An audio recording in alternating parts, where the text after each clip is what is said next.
अधिक विस्तार न देकर मंगल भावना की कुछ पंक्तियों के साथ मैं विराम लूंगा। मंगल मंगल होए जगत में सब मंगलमय होए, इस धरती के हर प्राणी का मन मंगलमय हो।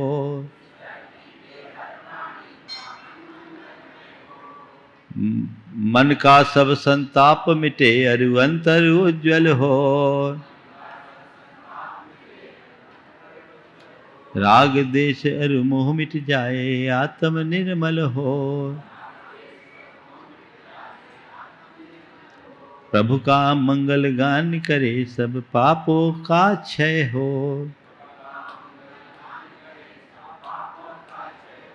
इस जग के हर प्राणी का हर दिन मंगलमय हो। मंगल मंगल होए जगत में सब मंगलमय हो, इस धरती के हर प्राणी का मन मंगलमय हो। मंगलमय हो प्रातः हमारा रात सुमंगल हो, जीवन के हर पल हर क्षण की बात सुमंगल हो। घर घर में मंगल छा जाए जन जन मंगल हो, इस धरती का कन कन पावन ओ मंगलमय हो। मंगल मंगल होए जगत में सब मंगलमय हो, इस धरती के हर प्राणी का मन मंगलमय हो। जय बोलो परम पूज्य आचार्य गुरुवर श्री विद्यासागर जी महाराज। जय बोलो देवादिदेव खजराट श्री भगवान महावीर स्वामी की जय हो। अहिंसा परमो धर्म की जय हो। परम पूज्य आचार्य गुरुवर श्री विद्यासागर जी महाराज की जय हो। बोले परम पूज्य गुणायतन प्रणेता मुनिवर श्री प्रमाण सागर जी महाराज की। कोई व्यक्ति किसी धूल भरे स्थल पर जाए, चाहे जितना भी हाथ पांव चलाए,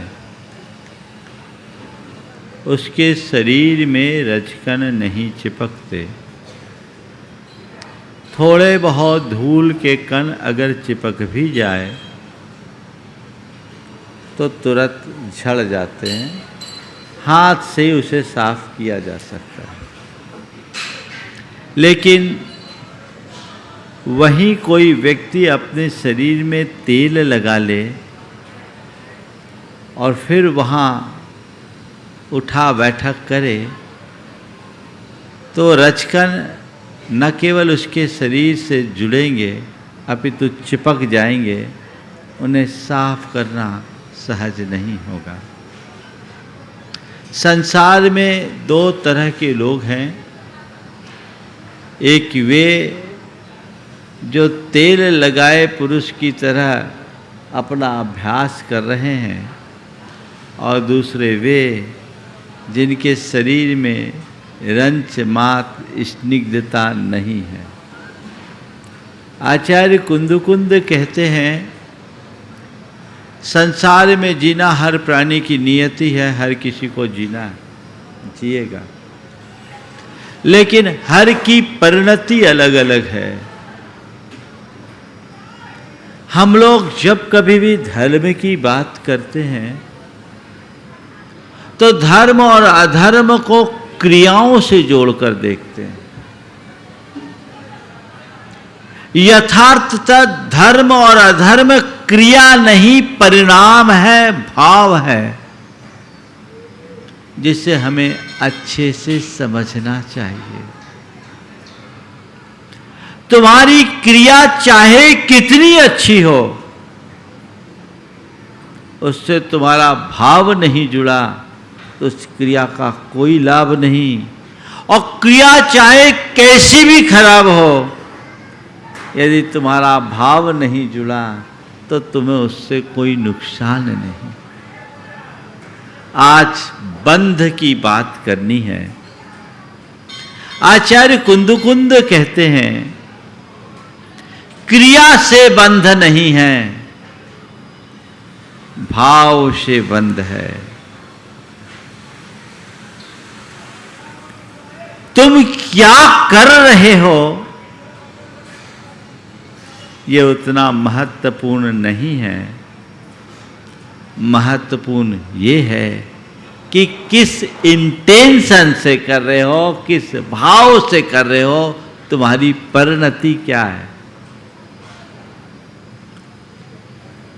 और इसी बात को सार में निरूपित करते हुए आचार्य कुंदकुंद कहते हैं, रतो बंधदि कम्मम मुंचद जीवो विराग संपन्नो ऐसो जिनोवदेशो तम्मा कमे सुमारज्छ। ये जीव राग से बंध करता है और विराग संपन्न जीव कर्म से मुक्त होता है, ऐसा जिनेंद्र भगवान का उपदेश है। तम्हा कमेशु मारज है, इसलिए तुम कर्मों से राग मत करो। और इसी बात को दूसरे शब्दों में ये कहते हैं, रक्तो बंधदिकम्मम मुंचदिकम में ही राग रहिदप्पा ऐसो बंध समासो तम्मा कम में सुमारज्छ। कहते देख, तू मुझसे बंध की बात कर रहा है, मैं सार में बता रहा हूं कि अजीब राग से बंध करता है और राग रहित आत्मा कर्म से मुक्त होता है। यही बंध का समास यानी संक्षेप है, सार है, इसे तू समझ। और इसलिए कर्मों से राग मत कर, क्रियाओं में राग मत कर। कुछ भी करो उससे जुड़ो मत। कहने में बड़ा सरल है पर करने में कठिन लगता है। किसके लिए? जिसे अपने जीवन की समझ नहीं है उसके लिए। जिसने समझ लिया वह सब कुछ करते हुए भी न करने जैसा होता है। सब कुछ करते हुए भी न करने जैसा महाराज ऐसा हो सकता है, होता है। आप अपने जीवन में बहुत सारे कार्य ऐसे होते हैं जिन्हें पूरी रुचि पूर्वक करते हो, और बहुत सी क्रिया ऐसी है जो आपको करनी पड़ती है, नित्य प्रति करनी पड़ती है, पर आपकी रुचि उसके प्रति नहीं होती। महाराज ऐसा कैसे? अभी बता देता हूं।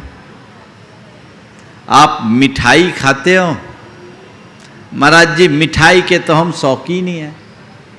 सुबह से मुंह मीठा करना हर कोई चाहता, भले वो डायबिटिक भी हो। मिठाई खाते हैं, रुचिपूर्वक खाते हो कि अरुचिपूर्वक? हाँ महाराज चाव से खाते हैं, रुचिपूर्वक खाते हैं, है ना। और बहुत से ऐसे लोग होंगे जिनकी सुबह की शुरुआत दवाई से होती है। आप बोलो, जो व्यक्ति दवाई खाता है, वर्षों से दवाई खा रहा है, जो दवाई के बिना रह नहीं सकता, ऐसे व्यक्ति होंगे यहाँ कि एक दिन बिना दवाई के नहीं रह सकते। पर ये बताओ, दवाई रुचिपूर्वक खाते हो या अरुचिपूर्वक? हाँ, बात समझ में आ रही है? मतलब क्या निकला? कई क्रिया हम रुचि पूर्वक करते हैं और कई क्रिया हम बिना रुचि के करते हैं। जिस क्रिया में तुम्हारी जितनी गहरी रुचि यानी राग रति, उतना बंध है, और जिसमें अरुचि उतना अबंध है। सूत्र दे दिया कि तुम संसार में रहो पर उसमें रमो मत, स्वयं में रमो। रम गए तो गए, समझ गए? रहना, रमना, थमना, बहना। आज बोल रहा हूं, रहना, रमना, थमना और बहना। रहना, संसार में रहो। रहना हमारी परिणति है, नियति है। तुम चाहो भी तो संसार से बाहर नहीं जा सकते। जा सकते हो क्या? खुद अरहंत परमात्मा भी संसारी हैं। है तो संसारी। कहां जाओगे? हमें संसार में नहीं रहना। ऐसा कहने से क्या संसार मिट जाएगा? रहना तो तुम्हें संसार में ही पड़ेगा। रहना तुम्हें संसार में ही पड़ेगा, चाहे जो हो। कहां जाओगे? कोई अपनी छाया से भागकर जाना चाहे कहां जाएगा? जहां तुम हो वहां तुम्हारी छाया है। तुम्हारा संसार तुम्हारे साथ रहेगा। रहना इसी संसार में है, पर कैसे रहें? एक संसार में रहता है रमकर, और एक संसार में रहता है बिना रमे। रहो, रमो मत। मतलब सब कुछ करते हुए भी अपनी स्वतंत्र पहचान बनाए रखो, और मन में ये धारणा बनाओ कि मैं जिनके बीच हूं, ये राग रंग मुझे उलझाने वाला है, ये मेरे दुखों का कारण है, ये मेरे दुख का बीज है। ये सेवन करने योग्य नहीं है, क्योंकि ये सेवन करते समय तो सुखद होते हैं, पर इनका परिणाम बहुत बुरा होता है। मेरे जन्म जन्मांतरों का यही अनुभव है, और मुझे अब इस अनुभव से बाहर आना है। रहना है, रमना नहीं। लेकिन जब तक भीतर राग की प्रगाढ़ता होती है, व्यक्ति रहता ही नहीं, रमा रहता है, पूरी तरह उसी में रचा पचा रहता है। अपने मन से पूछो, तुम संसार में रह रहे हो या रमे हुए हो? रहना तो सबका है, रहने और रमने में बड़ा अंतर है। एक राजा किसी संत के चरणों में तत्वोपदेश की भावना से गया। संत ने कहा ठीक। संत ने कहा ठीक है, मैं तुम्हें उपदेश दूंगा, तुम्हारे राज्य महल में आकर दूंगा। राजा प्रफुल्लित हुआ, चलो इतने बड़े संत का आतिथ्य और सत्कार करने का भी सौभाग्य होगा, मेरा राजमहल पावन हो जाएगा। संत समय पर राजमहल में आए और वहीं रहने लगे। राजा ने तो सोचा था आएंगे, भिक्षा लेंगे, चले जाएंगे। आए सो जाने का नाम ही नहीं, वहीं रह गए। अब राजा के मन में बड़ा उथल पुथल, जे महाराज तो जम गए। मन में सोचे कब जाए, पर बोल न पाए, बड़ी मुश्किल। महाराज जी आपको आए इतने दिन हो गए, महाराज जी आए आपको इतने दिन हो गए, किसी न किसी तरीके से बातें बताते बताते बोल ही दे कि इतने दिन हो गए, ताकि महाराज समझ जाए कि अब हमें चलना है। पर महाराज भी महाराज थे, वे सुने और जाने का नाम ही नहीं ले। एक रोज राजा, वो एक रोज सुबह सुबह संत राजमहल से बाहर निकलने को हुए, निकल गए। राजा उनको छोड़ने गया। संत, वो राजा सोचे थोड़े दूर छोड़ करके मैं वापस लौटूं। संत चले सो चले और लौटने का नाम ही नहीं। अब कैसे बोले, महाराज आप मुझे छोड़ो। और संत चल रहे सो चल रहे, बोले महाराज हम 1 मील दूर आ गए, हम महल से 2 मील दूर आ गए, हम महल से 3 मील दूर आ गए। अब ऐसा बोलते जाए बोलते जाए बोलते जाए, जब 4 मील चल लिए, बोले महाराज हम महल से इतनी दूर आ गए। संत ने कहा राजन बस इतना ही अंतर है हम में और तुम में। मैं महल से दूर हूँ, महल मुझसे दूर है। तुम 4 मील दूर आने के बाद भी आज भी महल में ही हो। अभी महल तुम्हारे मन में है। जो संसार को अपने मन में बसाए रखता है वो संसार में रम जाता है, और जिसके मन में राग और आसक्ति का अभाव होता है वो केवल संसार में रहता है। सब में रहो, स्वयं में रमो। किस में रमो? स्वयं में, पर में मत रमो। ये समझ करके चलो कि संसार में जो भी व्यक्ति है और जो भी वस्तु है वो महज संयोग है। मेरा उनसे कोई नाता नहीं है, वो मेरे नहीं है, न हो सकते हैं।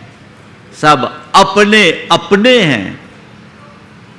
पर भाव है, उसका प्रभाव मेरे चित्त में नहीं पड़ना चाहिए। उस पर भाव में मैं अपनत्व की भाव बुद्धि जगाकर इष्टानिष्ट संकल्प और विकल्प करता हूं, वही मेरे सुख और दुख का कारण बनता है।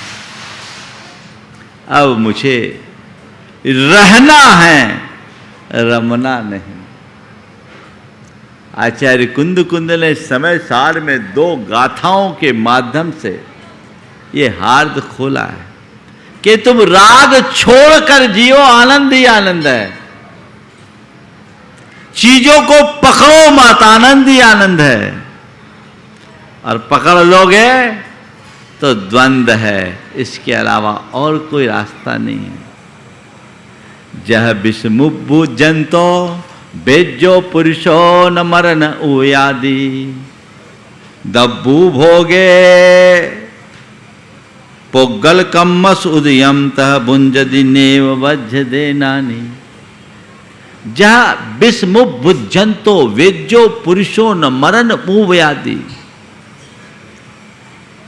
पोगल कम्मस उदयम तह भुंजदि नेव वज्र दे नानी। एक वैद्य जहर खाता है तो भी मरता नहीं। बहुत सारी औषधियां ऐसी है जो जहर से बनती है। कुचला एक प्रकार का जहर है, अन्य अनेक प्रकार के धतूरा है, कुचला और न जाने कितने प्रकार की विषाक्त वस्तुएं हैं जो औषधि के रूप में काम में आती है। सीधे खा लो तो गए, लेकिन जो उसका जानकार होता है वो उसे संसाधित करके खाता है।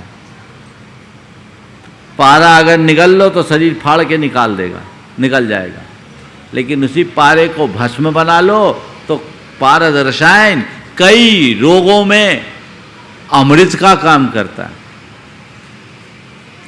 तो जैसे वैद्य विष का भक्षण करते हुए भी मरता नहीं, उसी तरह पुग्गल कम्म सुधियम भुज्जंतो, उसी प्रकार पुग्गल कम्म सुधियम तः भुंजदी, वो पुद्गल कर्म के फल को भोगता है। नेव बज्झती, ज्ञानी बंधता नहीं है। क्यों? वो उसे संसाधित करके प्रयोग में लेता है, उसमें आसक्त नहीं होता।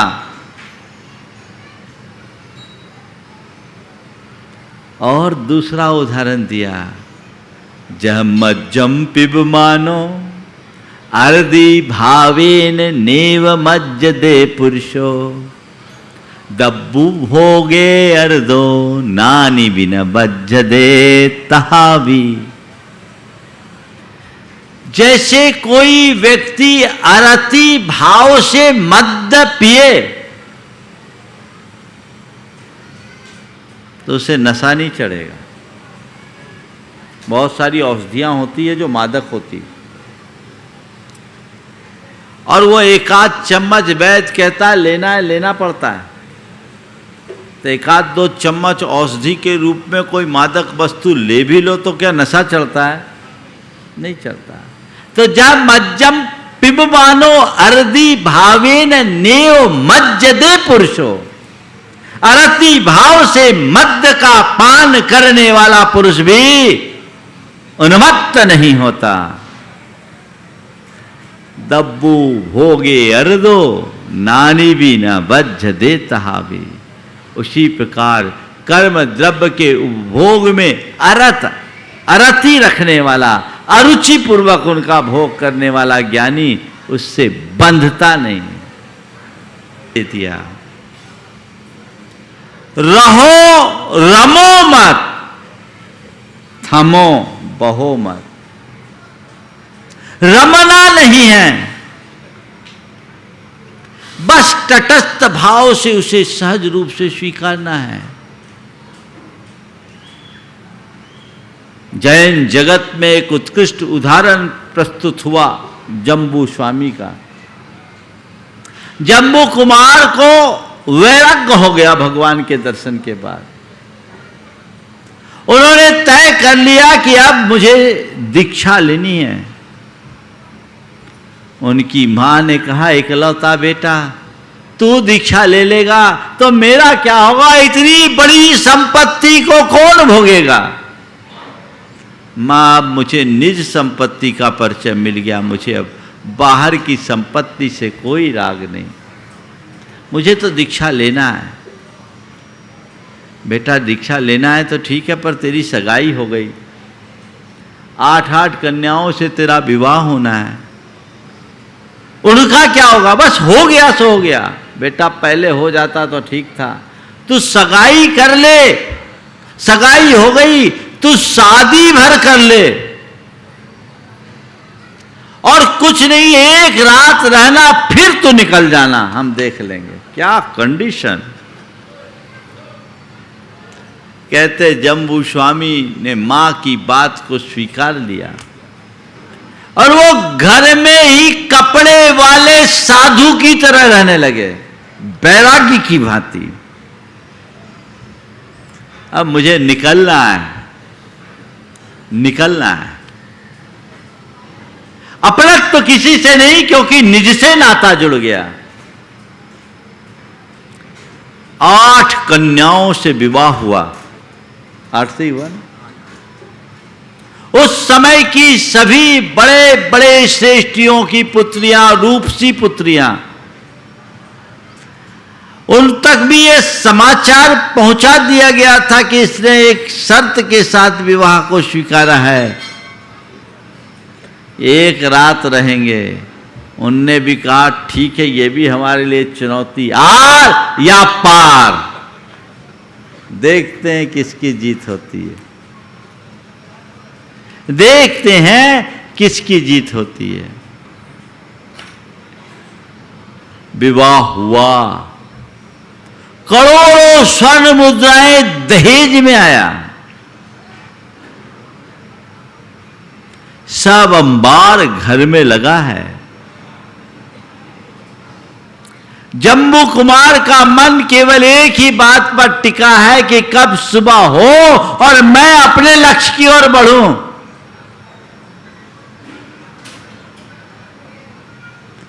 इधर उनकी पत्नियां अपने हाव भाव विलास से जम्बू कुमार को किसी न किसी रूप में प्रभावित करने की चेष्टा कर रही है। दूसरी ओर विद्युत चोर को जानकारी मिली कि जम्बू कुमार के यहां अपार धन दहेज में मिला है, चलो वहां चलकर अपना हाथ साफ करना चाहिए। वो चोरी करने के इरादे से अपने शागिर्दों के साथ जम्बू कुमार के महल में पहुंचा।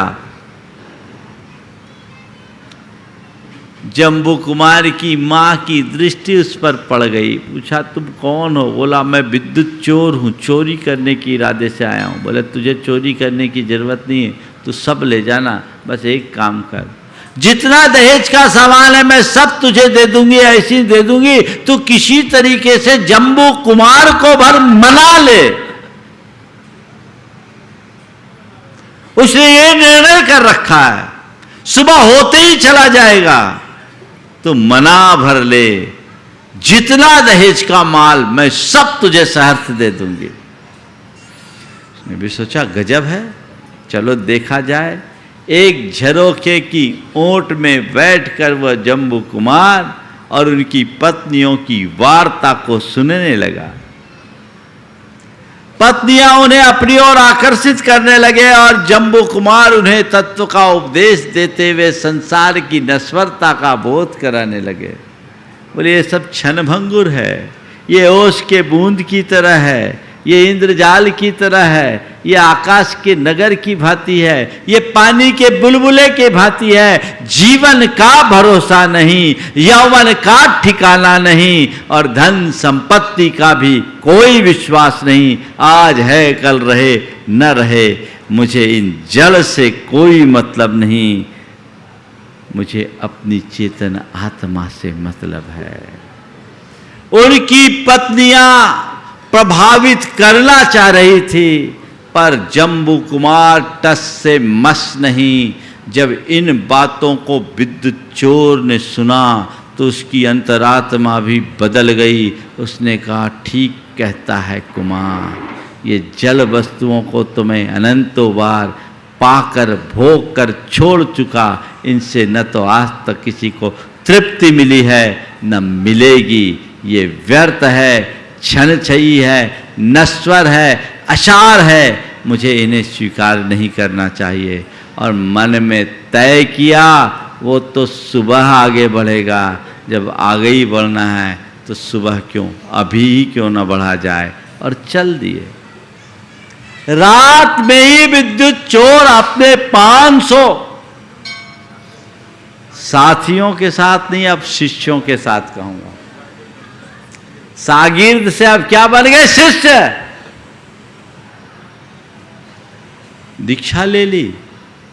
मथुरा की ऐतिहासिक घटना इतिहास की अमर गाथा बन गई। इधर जम्बू कुमार टस से मस नहीं हुए, रानियां, उनकी पत्नियां उनसे प्रभावित हो गई, वो भी जम्बू कुमार के पथ पर चलने के लिए संकल्पित हो गई। ये है जीवन का मर्म। जिस व्यक्ति को एक बार वास्तविकता का बोध हो जाता है, उसके चित्त से सारा आकर्षण छूट जाता है। रहो रमो मत। आज भी ऐसे लोग हैं जो संसार में हैं पर सांसारिकता नहीं है। आप सुनकर ताज्जुब करेंगे। मेरे संपर्क में 4 ऐसे युवा दंपति हैं जिनको विवाह करे हुए लगभग 15 वर्ष, 12 वर्ष और 10 वर्ष हो गए। अभी तक अखंड ब्रह्मचर्य का पालन चल रहा है। उन्होंने विवाह इसी कंडीशन के साथ किया, निष्ठापूर्वक, ईमानदारी के साथ इसका पालन कर रहे हैं। मैंने एक दो बार उनको परखने की भी कोशिश की, टटोला, तो मुझे लगा ये कच्ची मिट्टी के लोग नहीं हैं, बहुत मजबूत हैं, इनकी धारणा पक्की है, इनका विश्वास अटल है। इस पंचम काल में भी ऐसा उदाहरण आ सकता है। मैं आपसे कहता हूं, इतना सब कुछ तो शायद आप नहीं कर सकते, लेकिन अपनी मानसिकता को तो बदल सकते हो। पूरी तरह राग रहित ना हो कोई बात नहीं, कम से कम प्रगाढ़ आसक्ति से तो बचो, क्योंकि तुम्हारी आसक्ति ही तुम्हें उलझाती है। जितनी प्रगाढ़ आसक्ति होगी तुम्हारा जीवन उतना ही दुखी बनेगा। मैंने देखा एक जगह कफ पड़ा था, एक मक्खी आई, एकदम उसमें झंपापात की, उसके पंख कप में लिपट गए, मक्खी थोड़ी देर बाद मर गई। मेरे देखते ही देखते एक दूसरी मक्खी आई, एक साइड में बैठी, पूरा कप चाट के चले गई, मक्खी का कुछ नहीं हुआ। बस अज्ञानी और ज्ञानी में इतना ही अंतर है। अज्ञानी झंपापात करता है और ज्ञानी तटस्थ रहता है, एक रमता है, एक रहता है, इतना ही दोनों में अंतर होता है। रमो मत रहो, बस ये जीवन का सूत्र बनाओ। आप अपने घर में रहते हो और कभी होटल में भी रहते हो। होटल में क्या, सब होटलों में ही तो रह रहे हो, भले उसे धर्मशाला का नाम दिया है ना। कहाँ रह रहे हो? धर्मशाला कह दो। धर्म स्थल पर बैठे तो धर्मशाला ही शोभा देता, होटल तो शोभा नहीं देता। रह रहे हो सकता है तुम्हारे घर से भी अच्छी फैसिलिटी आज तुम जहां रह रहे हो वहां हो, इट मे भी हो सकता है। लेकिन मैं पूछता हूं, घर में रहते समय घर में रहने की मानसिकता और धर्मशाला में रहने की मानसिकता क्या समान है? बोलो नहीं। आप अपनी गाड़ी से कभी यात्रा करते हो, साधारण सी गाड़ी हो, वैगनार जैसी, उसमें यात्रा करने की मानसिकता, और कभी टैक्सी में चल रहे हो, भले वो BMW हो, दोनों की मानसिकता एक होती है क्या? क्या होता है? महाराज अपनी गाड़ी में खरोंच आती है, सीधे छाती पर लगती है ना। अपनी गाड़ी में खरोंच आए, वो खरोंच सीधी छाती पे लगती है, और टैक्सी में कुछ हो जाए, ये तो टैक्सी है ना। अनुभव क्यों अजय जी? ये टैक्सी है। देखो मैं बताऊं, कोई भी व्यक्ति हो जहां अपना हो ना, वहां लगता ही है। एक सज्जन मेरे पास आए थे जगुआर पे, बड़े आदमी जगुआर पे, वो आए, 2.5 करोड़ की गाड़ी थी उनकी। वो एक जगह आए तो उनका ड्राइवर था, वो एक जगह थोड़ा सा स्पीड ब्रेकर गांव जैसा था, मैं इंटीरियर में था, उसमें थोड़ा स्पीड में उठा करके ले लिया, हल्का सा जर्क लगा। जो लोग उनको रिसीव करने गए थे, गली से आना था, उनने बताया महाराज जी उतर करके उनने ड्राइवर को इतना डांटा कि ऐसा रूप हमने उनका पहली बार देखा। हमने भला भाई अपनी गाड़ी में कुछ हो तो ऐसा होता ही है, कुछ भी होगा। जहां अपनत्व तो जुड़ता है वहां कुलता आती है। टैक्सी उससे अच्छी चीज, लेकिन नहीं, टैक्सी है बस। एक ज्ञानी और अज्ञानी में इतना ही फर्क होता है। ज्ञानी पर में आत्मबुद्धि रखकर रमता है, अज्ञानी पर में आत्मबुद्धि रखकर रमता है, और ज्ञानी पर को पर मानकर केवल रहता है, रमता नहीं। क्या करना है आज से? बोलो, रहना है कि रमना है? हाँ, रहना है, रमना नहीं। और उसके लिए क्या करना है? थमना है। क्या करना है? थमना है। थमने के लिए प्रभु के चरण को थाम लो, धर्म की शरण को थाम लो, थमो, आपाधापी से बचो। अभी तो 24 घंटे आपाधापी है, भागम भाग है। इसमें क्या पाओगे? ये भाग दौड़ अंतहीन है, जिसका कोई लक्ष्य नहीं, जिसका कोई गंतव्य नहीं, उसी का नाम आपाधापी है। इस आपाधापी में जब तक भागते रहोगे आकुलता के शिकार रहोगे। तो इसलिए अब रहो, रमो मत, थमो, अब थम जाओ। कब तक दौड़ोगे? कहां तक दौड़ोगे? भैया कहीं तो थमो, और कभी तो थमो। जिंदगी भर दौड़ते दौड़ते तुम्हारी जिंदगी थम जाएगी, पर तुम नहीं थम पाओगे। जीवन थमे उससे पहले तुम थमो और धर्म का दामन थामो। अगर थम गए तो समझ लेना तुमने अपने जीवन में कुछ हासिल कर लिया, और नहीं थमे तो सब बातें हैं। यदि तुमने जीवन की वास्तविकता जान ली तो फिर इस बहाव में बहने का कोई लाभ नहीं। पर कुछ लोग हैं जो बहे जा रहे हैं, बहे जा रहे हैं, बहे जा रहे हैं। इस राग रंग में बहते हुए हम कभी अपने जीवन के गंतव्य को, अपने जीवन के अभिष्ट को प्राप्त नहीं कर पाएंगे। लक्ष्य बनाओ, कुछ पल थम करके सोचो कि आखिर जो मैं कर रहा हूं कितना सही है, मैं क्या कर रहा हूं और मुझे क्या करना चाहिए। ये सवाल अपने मन में आ जाए, अपने मन से पूछने लगो, जीवन की दिशा बदल जाए। सब कुछ परिवर्तित हो सकता है। लेकिन लोग तो बस विचार भी नहीं करते, बस बह रहे हैं, बह रहे हैं, एक दूसरे के पीछे भाग रहे हैं, जी रहे हैं, जिए जा रहे हैं, जीने का कोई लुत्फ उठा नहीं पा रहे हैं।